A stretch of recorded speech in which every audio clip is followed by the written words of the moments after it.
Are you A slave? നിങ്ങളൊരു അടിമയാണോ? ഇതൊരു ചോദ്യമാണ്. ഈ വീഡിയോ മൊത്തം കണ്ടു കഴിയുമ്പം നിങ്ങൾക്ക് മനസ്സിലാവും നിങ്ങൾ പലതിനും അടിമയാണെന്നുള്ളത്. അതുകൊണ്ടാണ് ഞാൻ അതിന്റെ ക്യാപ്ഷൻ അങ്ങനെ ഇട്ടിരിക്കുന്നത്. നിങ്ങളൊരു സ്ലേവ് ആണ് എന്നല്ല ഞാൻ പറയുന്നത്. ആണോ? ആണെന്ന് പറഞ്ഞു കഴിഞ്ഞാൽ ചിലപ്പോൾ നിങ്ങൾക്ക് ഇത് മുഴുവൻ കേൾക്കാൻ തോന്നത്തില്ല. വീഡിയോ പലരും സ്കിപ്പ് ചെയ്യും. കാര്യം ഈഗോ ഉള്ള ഒരാൾക്ക് ഇത് മനസ്സിലാകത്തില്ല. ഞാൻ അടിമയാണോ എന്ന് ചോദിച്ച് അടിമയാണെന്ന് പറഞ്ഞാൽ അംഗീകരിക്കത്തില്ല. പക്ഷേ ആണോ എന്ന് ചോദ്യം ആയതുകൊണ്ട് കേൾക്കും. ഒരു ചോദ്യം മാത്രമേ ഉള്ളൂ. അപ്പൊ ഈ വീഡിയോ കംപ്ലീറ്റ് നിങ്ങൾ കേട്ട് കഴിയുമ്പം നിങ്ങൾക്ക് മനസ്സിലാവും നിങ്ങൾ പലതിനും അടിമയാണെന്നുള്ള കാര്യം. പിന്നെ അതിൽ നിന്ന് എങ്ങനെ മോചനം നേടണം?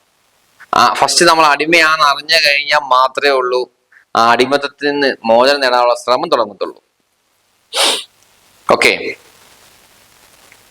ഇപ്പൊ ഞാനൊരു എക്സാമ്പിൾ പറഞ്ഞാല്, എനിക്ക് പ്രഷർ ഉണ്ടെന്ന് വിചാരിക്കുക. അപ്പം ഞാനൊരു ഡോക്ടറെ ടെസ്റ്റ് ചെയ്ത് മനസ്സിലാകുന്നു. ഞാനൊരു ഡോക്ടറെ സമീപിക്കുന്നു. ഡോക്ടർ എന്നൊക്കെ മരുന്ന് കഴിക്കാൻ പറയുന്നു. ഞാൻ ചെയ്യുന്നത് എന്താണെന്ന് വെച്ച് കഴിഞ്ഞാല് ആയുർവേദ ഡോക്ടറെയും കാണും, ഹോമിയോയും കാണും. പല ഡിവിഷനിലുള്ള ഡോക്ടർമാരായിട്ട് കൺസൾട്ട് ചെയ്യും. ചിലപ്പോൾ ഒരു ഡിവിഷൻ തന്നെ 2 ഡോക്ടർമാരായിട്ട് കൺസൾട്ട് ചെയ്യും. എന്നിട്ട് ഞാൻ ആലോചിക്കും, ഇത് എന്തുകൊണ്ട് എനിക്ക് പ്രഷർ വന്നു, അല്ലെങ്കിൽ ഡയബറ്റീസ് വന്നു, അല്ലെങ്കിൽ എന്താണോ നമ്മുടെ ആ പ്രശ്നം, അതെന്താ എന്തുകൊണ്ട് വന്നു എന്നുള്ള ചോദ്യം ചോദിച്ചിട്ട് അതിനുള്ള കാരണം കണ്ടെത്താൻ നോക്കും. പക്ഷെ ടെസ്റ്റും കാര്യങ്ങളും സയൻസിനെ ഞാൻ ഉപയോഗിക്കും. ടെസ്റ്റും കാര്യങ്ങളൊക്കെ ചെയ്യും. ഡോക്ടറെ കാണുകയും ചെയ്യും, കൺസൾട്ടും ചെയ്യും. പക്ഷെ മരുന്ന് കഴിക്കത്തില്ല. അതുകൊണ്ട് ഞാൻ എന്ത് ചെയ്യണം, ഇനി എന്ത് മാറ്റം വരുത്തണം, ഫുഡിൽ എന്ത് മാറ്റം വരുത്തണം, ഇങ്ങനെയുള്ള കാര്യത്തെക്കുറിച്ച് പഠിച്ചുകൊണ്ടിരിക്കും. അപ്പൊ പല സെക്ഷനിലുള്ള ഡോക്ടർമാരോട് കൺസൾട്ട് ചെയ്യുമ്പോൾ കുറെ ഐഡിയാസ് കിട്ടും. അപ്പൊ ഈ മരുന്നുകൊണ്ടല്ലല്ലോ അവർ മാറ്റുന്നത്, വേറെ ചില കാര്യങ്ങളായിരിക്കും. അപ്പം ഫുഡിന്റെ കാര്യത്തിൽ ചിലപ്പോൾ അവരൊന്ന് ഐഡിയ കിട്ടും, എന്ത് ഫുഡാണ് മാറ്റം വരുത്തേണ്ടത് എന്നുള്ളത് അങ്ങനെയും കിട്ടും. പല രീതിയിലായിരിക്കും. ഇന്റർനെറ്റിലൂടെ ഞാൻ പഠിച്ചെന്നിരിക്കും. അങ്ങനെ ഞാൻ മനസ്സിലാക്കിയ ശേഷം ഞാൻ എൻ്റെ ചില ശീലങ്ങൾ, ഫുഡ് കഴിക്കുന്ന ശീലങ്ങളൊക്കെ ആണെങ്കിലും മാറ്റും, അല്ലെങ്കിൽ എക്സസൈസ് ചെയ്യും. ഇങ്ങനെയുള്ള കാര്യങ്ങളാണ്. ഇങ്ങനെ കുറെ കാര്യങ്ങൾ മാറ്റം വരുത്തി കഴിഞ്ഞിട്ട് വീണ്ടും പോയി ടെസ്റ്റ് ചെയ്യും. അപ്പൊ എനിക്ക് പ്രഷർ നോർമലാണ്, അല്ലെങ്കിൽ ഡയബറ്റീസ് ഇല്ല എന്നുണ്ടെന്നുണ്ടെങ്കിൽ പിന്നെ ഞാൻ മരുന്ന് കഴിക്കണം. ഇവിടെ ഇപ്പൊ നിങ്ങൾക്ക് മനസ്സിലായി, ഇന്ന രോഗത്തിന് നിങ്ങൾ ഒരു ഡോക്ടറെ കണ്ടുള്ളൂ, അല്ലെങ്കിൽ അദ്ദേഹം പറഞ്ഞതനുസരിച്ച് നിങ്ങൾ മരുന്ന് കണ്ടിന്യൂ ചെയ്യുന്നു, നിങ്ങൾ ഇന്നും മരുന്ന് കണ്ടിന്യൂ ചെയ്യുന്നു, ഇതെന്താ ജീവിതകാലം മൊത്തം കഴിക്കണം എന്ന് പറയുന്നു. അങ്ങനെയാണെന്നുണ്ടെങ്കിൽ ഞാൻ പറഞ്ഞ വെച്ച് നോക്കുമ്പം ഇത് അടിമത്തം അല്ലേ? ആരെങ്കിലും പറയുന്നത് കേട്ട് എന്തെങ്കിലും വിശ്വസിച്ചിട്ട് അങ്ങനെയല്ല നമ്മൾ ചെയ്യണ്ടേ. ഞാൻ ആ ഡോക്ടറെ ചെറുതാക്കി പറയുമല്ല, ആ സിസ്റ്റത്തെ മോശമായിട്ടല്ല പറയുന്നത്. ഞാൻ കാണുന്നതാണല്ലോ ഡോക്ടറെ. അതല്ല പ്രശ്നം, വഴിയുണ്ടോ ഇല്ല എന്നുള്ളതാണ്. ഇപ്പൊ എനിക്ക് ഒരറിവ് കിട്ടി. അതാണ് എൻ്റെ ജീവിതത്തിലെ ഏറ്റവും വലിയ അറിവായിട്ട് ഞാൻ കാണുന്നത്. എനിക്കറിയാവുന്ന കാര്യങ്ങള് ഒരു ഡോട്ട്, അത്രേ ഉള്ളൂ.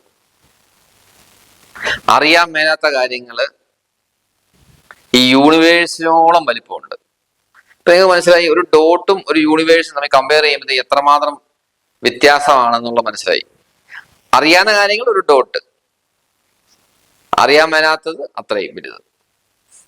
ഈ ഒരു അറിവ്, അറിയില്ല എന്നുള്ള അറിവ്, ഇതാണ് ഏറ്റവും വലിയ അറിവ്. അത് നിങ്ങൾക്ക് കിട്ടിക്കഴിഞ്ഞാൽ നിങ്ങൾക്ക് പഠിച്ചു തുടങ്ങാൻ പറ്റും, മനസ്സിലാക്കി തുടങ്ങാൻ പറ്റും. ഒരു ജന്മം കൊണ്ട് തീരുന്ന കാര്യങ്ങളല്ല, അപ്പുറത്തേക്ക് വലിയ കാര്യങ്ങളുണ്ട് അത് പഠിക്കാനായിട്ട്. ഒരിക്കലും തീരത്തില്ല. പിന്നെ നമ്മുടെ ലൈഫ് സ്പാൻ ഇത്ര വർഷമേ ഉള്ളൂ, എന്നാലും പഠിക്കാം. ഈ ഒരു അറിവ് വളരെ ഇമ്പോർട്ടൻ്റ് ആണ്. അങ്ങനെ നിങ്ങളൊരു അറിവ് നേടുമ്പം, നിങ്ങൾ ഓരോ കാര്യങ്ങളും പഠിക്കാൻ ശ്രമിച്ചു തുടങ്ങുമ്പോൾ നിങ്ങൾ സ്വതന്ത്രരാകും. അല്ലെങ്കിൽ നിങ്ങൾ എന്നും അടിമയായിരിക്കും. എന്തെല്ലാം കാര്യത്തിലാണ് നിങ്ങൾ അടിമ എന്നുള്ളത് നിങ്ങളൊന്നും മനസ്സിലാക്കുക. അതിൽ നിന്ന് എങ്ങനെ മറികടക്കാം, ആ അടിമത്തിൽ നിന്ന് എങ്ങനെ രക്ഷപ്പെടാമെന്ന് ആലോചിക്കുക. അതിന് വഴികൾ തെളിഞ്ഞു വരും. അന്വേഷിച്ചു പോകുമ്പോൾ വഴികൾ തെളിഞ്ഞു വരും. എനിക്ക് പല രീതിയിലുള്ള എക്സാമ്പിൾ വഴി ഇതെല്ലാം പറയാൻ സാധിക്കും. ഇപ്പൊ മദ്യത്തിന് അടിമയാണ് ഒരാള്. മദ്യം ശരീരത്തിന് ആവശ്യമാണോ? അല്ല, ആവശ്യമല്ല. പക്ഷെ നമ്മൾ അത് കഴിച്ചുകൊണ്ടിരിക്കുകയാണ്. അല്ലെങ്കിൽ സിഗരറ്റ്, ഇങ്ങനെയുള്ള കാര്യങ്ങൾ. ഞാൻ സിമ്പിളായിട്ട് ചോദിച്ചു കഴിഞ്ഞാല്, ഞാൻ പണ്ട് മദ്യപിക്കുമായിരുന്നു. ഇപ്പൊ ഒരാൾ ചോദിക്കുക എന്തുകൊണ്ട് നിർത്തിയെന്ന് ചോദിച്ചു കഴിഞ്ഞാൽ എനിക്ക് ആവശ്യമില്ല, അത്രേ ഉള്ളൂ. എന്റെ ശരീരത്തിന് ആവശ്യമില്ല. ആവശ്യമില്ലാത്തൊന്നും ഞാൻ എടുക്കുകയില്ല. അപ്പം അതിന് സൊല്യൂഷനായി ആ അടിമത്തിൽ നിന്ന് ഞാൻ മോചനം നേടി. അപ്പൊ നിങ്ങൾക്ക് എന്നും അടിമയായിരിക്കണോ അതോ മോചനം നേടണോ എന്ന് നിങ്ങൾ ആലോചിക്കണ്ടേ. അതുകൊണ്ടാണ് ഞാൻ ഇതിന്റെ ക്യാപ്ഷൻ ഇട്ടിരിക്കുന്നത്, ആർ യു എ സ്ലേവ്? നിങ്ങൾ ഒരു സ്ലേവ് ആണോ? നിങ്ങളോട് തന്നെ ചോദിക്കുക, ഉത്തരം കണ്ടെത്താൻ ശ്രമിക്കുക. ഒരിക്കൽ നിങ്ങൾ അടിമത്തിൽ നിന്ന് രക്ഷപ്പെട്ടാൽ പിന്നെ നിങ്ങൾ എന്നും ഫ്രീ ആയിരിക്കും. മറ്റേത് അതിന്റെ പിടി കിടക്കുകയാണ്. അതൊരു ഹാബിറ്റ് പാറ്റേൺ ആയി പോയി. ചെറുതായിട്ട് തുടങ്ങിയ ഒരു സിഗരറ്റ് വലിയായിരിക്കും. അപ്പം ബ്രേക്ക് ചെയ്യാൻ എളുപ്പം, ഒരു നൂല് പോലെ ഉള്ളൂ, ഒരു നൂല് പാകുന്ന പോലെ ആയിട്ടുള്ളൂ.